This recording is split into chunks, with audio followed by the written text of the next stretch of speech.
नमस्कार दोस्तों, मैं सनी त्रिपाठी और आप देख रहे हैं इंटेलेक्चुअल वॉरियर। दोस्तों, आज वीडियो के दूसरे पार्ट में हम चर्चा करेंगे बौद्धिक आतंकवाद, सभ्यताओं के संघर्ष के बारे में और चर्चा करेंगे कि इन सब बातों से हमारे समाज, हमारे देश और हमारे पुरातन संस्कृति पे क्या प्रभाव पड़ने वाला है और हमारा भविष्य क्या होने वाला है।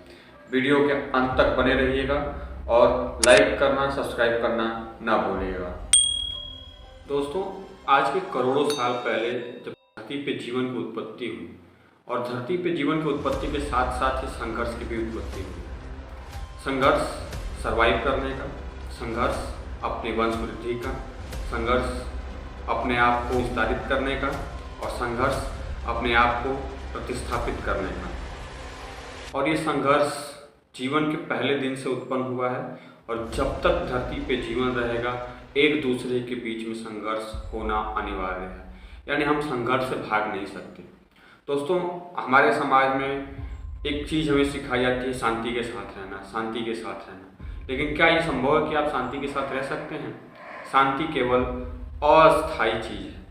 आपको लंबे समय तक शांति नहीं प्राप्त हो सकती, आप चाहे जितना भी प्रयत्न कर लीजिए। आप अपने आप को देखिए, जब से पैदा हुए हैं और जब तक मरेंगे, शांति के साथ कितने समय आपने जीवन व्यतीत किया है।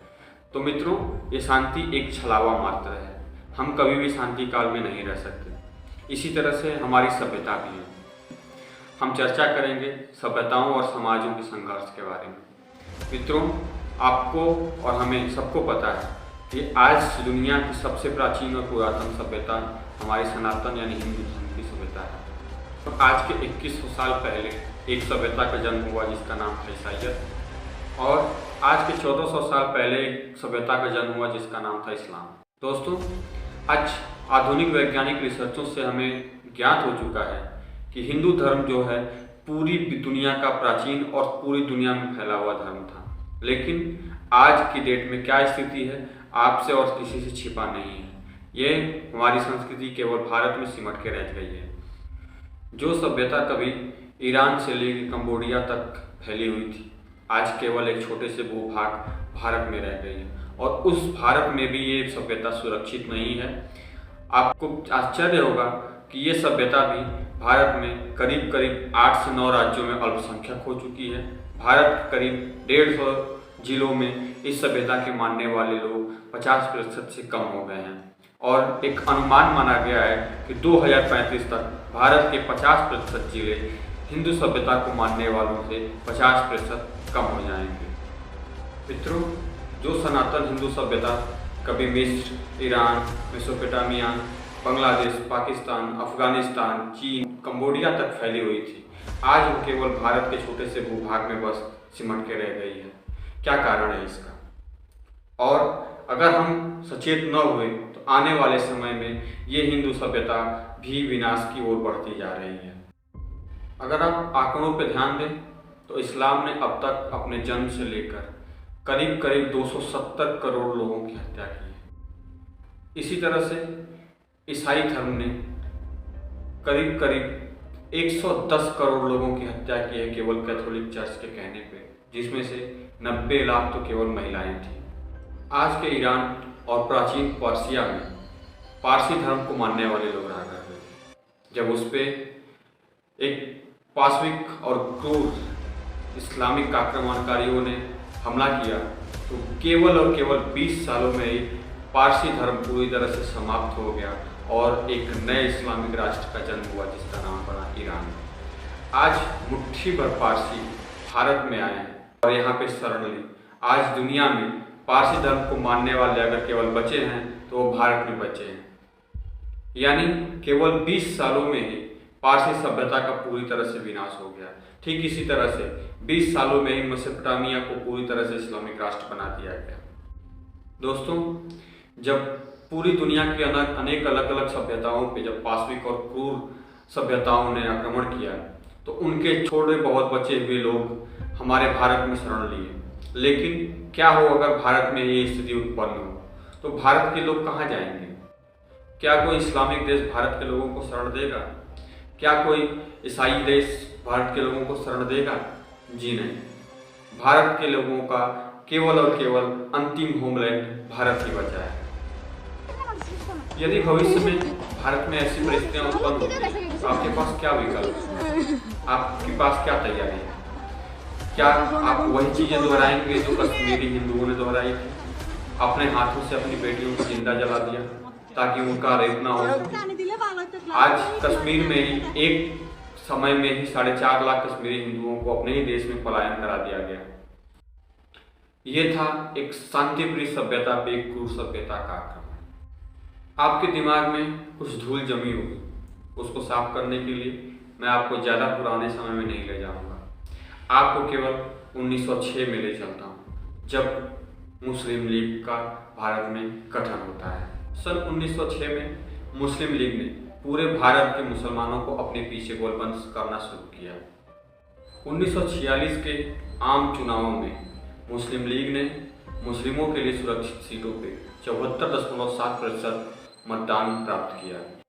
मुस्लिम लीग ने उस समय के चुनाव प्रचारों में पूरी जगह घूम घूम के ये प्रचार किया कि हम यानी मुसलमान भारत में हिंदू बनिया राज में, ब्राह्मण बनिया राज में नहीं रह सकते। और यही विचारधारा और यही मुस्लिम लीग आगे चल के भारत के विभाजन का कारण बनी, और वो भी धार्मिक आधार पे। यानी मुस्लिम लीग ने धार्मिक आधार पे 2 देश भारत से बांट लिए, एक बना इस्लामिक राष्ट्र पाकिस्तान और एक बना इस्लामिक देश बांग्लादेश। क्या समझे आप? भारत के बंटवारा करने के लिए क्या कोई बाहरी शक्ति आक्रमण की थी? जी नहीं, यहीं के लोगों ने, यहीं के रहने वालों ने और यहीं के निवासियों ने इस देश को 2 टुकड़ों में बांट दिया। वो एक विचारधारा ही थी, वो एक सभ्यता थी जिसने दूसरी सभ्यता के लोगों को पूरी तरह से नामो निशान मिटा दिया। मित्रों, एक सभ्यता और एक विचारधारा ही थी जिसने भारत के 2 टुकड़े किए, और 1947 में करीब 23 लाख लोगों की हत्या का जिम्मेदार एक विचारधारा और एक सभ्यता को जाता है। फिर आगे चल के 1970 के दशक में बांग्लादेश में यानी कि पूर्वी पाकिस्तान में करीब 3 से 4 लाख लोगों की हत्या का जिम्मेदार उसी विचारधारा को जाता है। फिर उसके आगे आइए 1990 और 91 में फिर उसी विचारधारा के लोगों ने कश्मीर से 4 लाख कश्मीरी हिंदुओं का पलायन किया, बलात्कार किया, उनके घर लूटे, और आज भी ये विचारधारा ही है जो आज के समय में भारत में कभी चैन से नहीं रहने देती। दोस्तों, मोहम्मद बिन कासिम के हमले से लेकर अब तक इस सभ्यता ने भारत को बहुत ज़्यादा ही लहूलुहान किया है और भारत के कई टुकड़े कर दिए हैं। दोस्तों, मोहम्मद बिन कासिम के हमले से लेकर अब तक इस क्रूर और पाशविक सभ्यता का हमारी शांतिप्रिय सभ्यता पे आक्रमण लगातार जारी है। और जैसा कि मैंने कहा था कि संघर्ष जीवन की उत्पत्ति से पहले दिन से लेकर और आखिरी दिन तक चलता रहेगा। वैसे इस सभ्यता का और हमारी सभ्यता का टकराव तब तक चलता रहेगा जब तक एक सभ्यता पूरी तरह से खत्म ना हो जाए। अब फैसला हमें और आपको करना है कि हमें अपने आप को बचाना है या हमें अपने आप को एक पाशविक और क्रूर सभ्यता के सामने सरेंडर कर देना है। दोस्तों, प्रकृति का नियम है, जो टफेस्ट होता है, जो मजबूत होता है, वो सरवाइव करता है। ये दुनिया थोथे आदर्शवाद से नहीं चलती है मित्रों।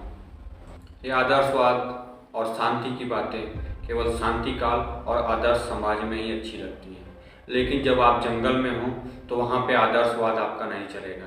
आपके सामने अगर भूखे भेड़िए और भूखे शेर हो तो आप उसे शांति का पाठ नहीं पढ़ाएंगे। आपको और हमें भविष्य के लिए, भविष्य में होने वाले खतरों से सावधान रहना है। अगले वीडियो में चर्चा करेंगे एक नए विषय पे। तब तक के लिए जागरूक रहें, सतर्क रहें, सावधान रहें। जय हिंद। चैनल को लाइक करना, सब्सक्राइब करना और शेयर करना ना भूलें। जय श्री राम।